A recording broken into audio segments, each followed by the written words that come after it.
So today I'll be showing us this simple scarf head wrap on my screen. So the first thing I'm going to do is use that round clothes on my head because I'm in low cut. If you have your braids, just roll it like that. Place your scarf on your head as seen in this video.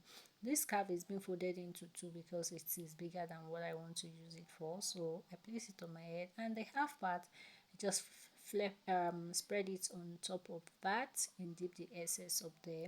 Please just focus and watch what I'm doing. It's very simple to do, guys. Very simple. So you take this other part too the same way, but when you have done, you just fold a bit and dip the excess into the hole. Then you come back to this, just stretch it out, and it's time for you to use your office pin to grab both edges down.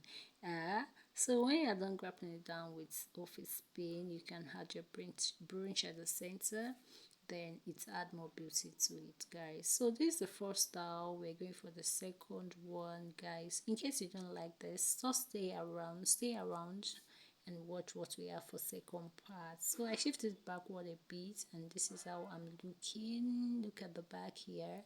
So this is the final look, guys. Yeah, so I'm going for the second one now. I'm just going to lose that front. I'm not going to remove it totally from my hair. Then I'll just wrap it like I did to the first style. I pick one like this, then I take it round and secure the excess at the back. So the difference here is that I'm not just going to do it like the first one, like when I fold a bit when it's about to finish. I'm going to place everything down and secure it, and it gives me a V shape at the front. So that's just the difference between the first and the second one, guys. So here is it. If you have a branch at the sideways or whichever way you want to add it, and you're good to go. Okay, so when I'm done with the second one, I'll be going for the third one, so stay around and watch. Here I am.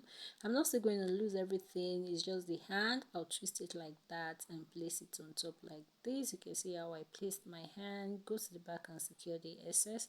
Then you come for the second part. Just fold it like that. You're not going to place on. You dip it under the twist and bring it out.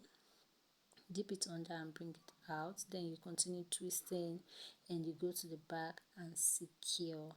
You can see I didn't begin the twist from the beginning like I did to the other part. It's just halfway after dipping it in. So here's the final outcome, guys. Like and share and follow for more edge wrap. I'll see you guys.